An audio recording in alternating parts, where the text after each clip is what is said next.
BTC USD start ചെയ്യാം കേട്ടോ. നമുക്ക് കാണുന്നുണ്ടല്ലോ അല്ല എല്ലാവരും? BTC USD ഞാനിപ്പോൾ ചെയ്തിരിക്കുന്നത് എന്താണെന്ന് വെച്ചിട്ടുണ്ടെങ്കിൽ ഞാൻ കാണിച്ചു തരാം. ആദ്യമേ കാണിച്ചു തരാം. കഴിഞ്ഞ ആഴ്ചയിൽ കഴിഞ്ഞെന്ന് വെച്ചാൽ ഇപ്പോൾ BTC USD അറിയാമല്ലോ നിങ്ങൾക്ക്, അതിങ്ങനെ കണ്ടിന്യൂസ് ആയിട്ട് ഓടിക്കൊണ്ടിരിക്കുന്നതാണ്. 24/7 ആണ്.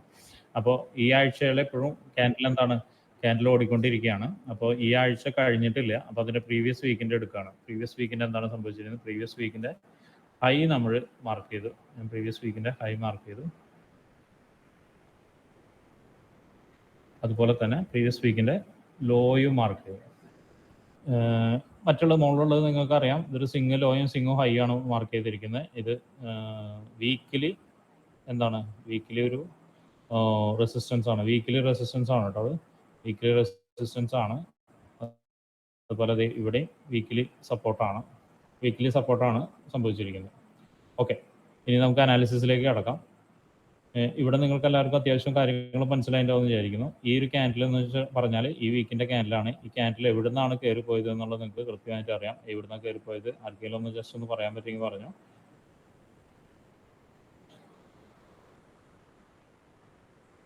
എവിടെ നിന്നാണ് കയറി പോയത്? ഇംബാലൻസ് നിന്നാണ് കയറി പോയത് അല്ലേ? ഇംബാലൻസ് കയറി പോകുക മാത്രമല്ല, നല്ലൊരു റിജക്ഷൻ കിട്ടിക്കഴിഞ്ഞിട്ട് എന്താണ്, കഴിഞ്ഞ വീക്കിൻ്റെ ലോയും കടന്ന് കഴിഞ്ഞ വീക്കിൻ്റെ ബോട്ടം നെക്കും കടന്ന് മുകളിലോട്ടേക്കാണ് പോയിക്കൊണ്ടിരിക്കുന്നത്. എന്ന് വെച്ച് കഴിഞ്ഞാൽ ക്യാൻഡിൽ നോക്കിയാൽ ഒറ്റയടിക്ക് നമുക്ക് എന്താ അറിയാം? ക്യാൻഡിൽ നോക്കിയാൽ നമുക്ക് ഒറ്റയടിക്ക് എന്താണെന്ന് അറിയാം? ഇതെന്താണ്? ഒരു പിൻബാർ ക്യാൻഡിലാണ്. പിൻബാർ ക്യാൻഡിൽ സ്ട്രോങ് റിജക്ഷൻ കിട്ടിയില്ലെങ്കിൽ നെക്സ്റ്റ് എന്താണ്, നമുക്ക് അപ് ട്രെൻഡാണ് പ്രതീക്ഷിക്കുക. ഈ ഒരു വീക്കിൽ ഞാൻ പ്രതീക്ഷിക്കുന്നത് എന്താണെന്ന് വെച്ചിട്ടുണ്ടെങ്കിൽ ഈ ഒരു ഏരിയ വരെയാണ് ഞാൻ പ്രതീക്ഷിക്കുന്നത്. ഇതിൻ്റെ കണ്ടിന്യൂഷൻ പ്രതീക്ഷിക്കുന്നത് ഈ ഒരു വീക്കിൽ ഈ ഒരു ഏരിയ വരെയാണ് പ്രതീക്ഷിക്കുന്നത്. അവിടുന്ന് എന്താ സംഭവിക്കുന്നത് എന്നുള്ളത് നമുക്ക് പറയാൻ പറ്റില്ല. മിനിമം നമുക്ക് എന്ത് ചെയ്യാം? ഈ കഴിഞ്ഞ വീക്കിൻ്റെ ഹൈ ബ്രേക്ക് ചെയ്യുമെന്നുള്ള പ്രതീക്ഷിക്കാം. മിനിമമാണ് ഞാൻ പറഞ്ഞത് കേട്ടോ. മിനിമം നമുക്ക് കഴിഞ്ഞ വീക്കിൻ്റെ ഹൈ ബ്രേക്ക് ചെയ്യുമെന്നുള്ള പ്രതീക്ഷിക്കാം. ഇത്രയും സ്ട്രോങ് ആയിട്ട് നിൽക്കുന്ന സമയത്ത്, ഒരു പിൻബാർ കിട്ടുന്ന സമയത്ത്. പക്ഷേ എങ്ങനെ ബ്രേക്ക് ചെയ്യുന്നതും കൂടി ഞാൻ പറഞ്ഞുതരാം. കാരണം എന്താണെന്ന് വെച്ചിട്ടുണ്ടെങ്കിൽ ഇത് ചെറിയ ടൈം ഫ്രെയിമിലേക്ക് നോക്കിയാലാണ് നമുക്ക് ക്ലാരിറ്റി കിട്ടുള്ളൂ. അപ്പോൾ ഞാൻ എന്ത് ചെയ്യണം? ഇതെല്ലാവർക്കും മനസ്സിലായി തോന്നണം, വീക്കിലി മനസ്സിലായി തോന്നണം. ഞാൻ എന്ത് ചെയ്യണം? ഞാൻ ചെറിയ ടൈം ഫ്രെയിമിലേക്ക് മൂവ് ചെയ്യണം.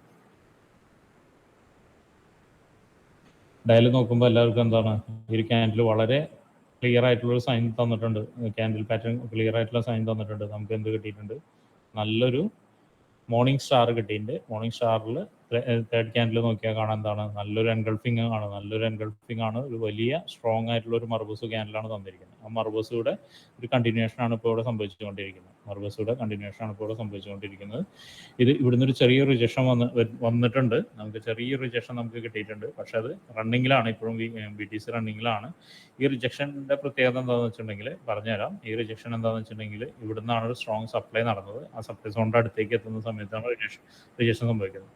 ഇനി മാർക്കറ്റ് എങ്ങനെ ബിഹേവ് ചെയ്യുന്നു കൂടി ഞാൻ പറഞ്ഞുതരാം. ഒന്ന് ചെറുതായിട്ടൊന്ന് ഇവിടേക്ക് കയറി കഴിഞ്ഞിട്ട് ഒന്ന് താഴോട്ടേക്ക് ഇറങ്ങിയിട്ടായിരിക്കും ഈ ലെവലിലേക്ക് കയറി പോവാം. എല്ലാവരും നോട്ട് ചെയ്യുക. എന്തുകൊണ്ട് ഞാൻ പറയുന്നതെന്ന് വെച്ചിട്ടുണ്ടെങ്കിൽ നിങ്ങൾക്കറിയാം എന്താണ്, ഇവിടെ ഒരു ചെറിയ ഇത് കിടക്കുന്നുണ്ട്.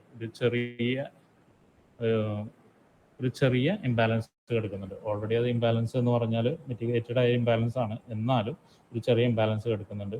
പിന്നെ ഈ പറഞ്ഞ പോലെ തന്നെ ഒരു സപ്ലൈ സോൺ ഇവിടെ കിടക്കുന്നതുകൊണ്ട് ഇതിനെ ബ്രേക്ക് ചെയ്തിട്ട് മുകളിലോട്ട് പോകുന്ന സമയത്ത് ഒരു റിയാക്ഷൻ കിട്ടും. ആ റിയാക്ഷൻ ഞാൻ എക്സ്പെക്ട് ചെയ്യുന്നത് ഇവിടെ എവിടെയാണ് എക്സ്പെക്ട് ചെയ്യുന്നത്? ഇതിൻ്റെ ഉള്ളിലേക്കാണ് ഇവിടെ എവിടെയെന്നല്ല, ഇതിൻ്റെ ഉള്ളിലേക്കാണ് എക്സ്പെക്ട് ചെയ്യുന്നത്. കാരണം ഇതെന്താണ്, ഇതൊരു വലിയ ഇംബാലൻസ് ആണ്. ഈ ഇംബാലൻസ് ഫില്ല് ചെയ്തിട്ടില്ല ഇതുവരെ. അപ്പോൾ ഫില്ല് ചെയ്യാൻ വേണ്ടി താഴോട്ടേക്ക് വരുന്ന സമയത്ത് ഇതിൻ്റെ ഉള്ളിൽ എവിടെയാണെന്നാണ് ഞാൻ എക്സ്പെക്ട് ചെയ്യുന്നത്. അത് കൃത്യമായിട്ട് അറിയണമെങ്കിൽ നമുക്ക് എന്താണ്, കുറച്ചും കൂടി ചെറിയ ടൈം ഫ്രെയിമിലേക്ക് പോകേണ്ടി വരും. ചെറിയ ടൈം ഫ്രെയിമിലേക്ക് പോകണമെങ്കിൽ നമുക്കിപ്പോൾ 4 hours പോയി നോക്കാം. 4 hours പോയി നോക്കുന്ന സമയത്ത് എന്താണ് നമുക്ക് മനസ്സിലായി, ഇവിടെ ഒന്നുമില്ല. ഇവിടെ നിന്ന് ഒരു ബ്രേക്ക് വന്നു, ഒരു വളരെ ഇമ്പൾസീവ് ക്യാൻഡിൽ വന്നു. ഈ ഇമ്പൾസീവ് ക്യാൻഡിലിൻ്റെ ഒരു 50% നമുക്ക് എക്സ്പെക്ട് ചെയ്യാം. എന്ന് വെച്ചാൽ ഏകദേശം ഇതിലായിട്ട് നമുക്ക്, ഏകദേശമാണ് ഞാൻ പറയുന്നത്, ഏകദേശം ഇതിലായിട്ട് കുറച്ചുകൂടി താഴെ വരും അല്ലേ. 50% ഏകദേശം ഇതിലായിട്ട് നമുക്ക് എന്ത് ചെയ്യാം? റിട്ടേൺ പ്രതീക്ഷിക്കാം. അപ്പോൾ നിങ്ങൾക്ക് അങ്ങനെ ഉണ്ടെങ്കിൽ, ആരെങ്കിലും BTC ചെയ്യുന്ന ആളുകളുണ്ടെങ്കിൽ നിങ്ങൾ ഇതിൻ്റെ 50% എടുക്കുക. ഇംബാലൻസിൻ്റെ 50% എടുക്കുക. സോറി, ഞാൻ അവിടെ ഒരു ചെറിയ മിസ്റ്റേക്ക് പറ്റിയിട്ടുണ്ട്. ഇതിൻ്റെ 50% എടുക്കുക. 4 ഹവറിൻ്റെ ഒരു ഇതിൽ ഇംബാലൻസിൻ്റെ 50% എടുക്കുക. എടുത്തു കഴിഞ്ഞ് കഴിഞ്ഞിട്ട് ഇവിടെ നിന്നൊരു ബൈ പ്ലേസ് ചെയ്യുക. നിങ്ങൾ കൊടുക്കേണ്ട സ്റ്റോപ്പ് ലോസ് എന്ന് പറയുന്നത് ഇതിന് താഴെ ആയിരിക്കണം. എന്ന് വെച്ചാൽ അത്യാവശ്യം സ്റ്റോപ്പ് ലോസ് ഉണ്ട്. നിങ്ങൾക്ക് ഞാൻ പറഞ്ഞ ടാർഗറ്റ്, മിനിമം ടാർഗറ്റ് എന്ന് പറയുന്നത് ഇവിടെയാണ്.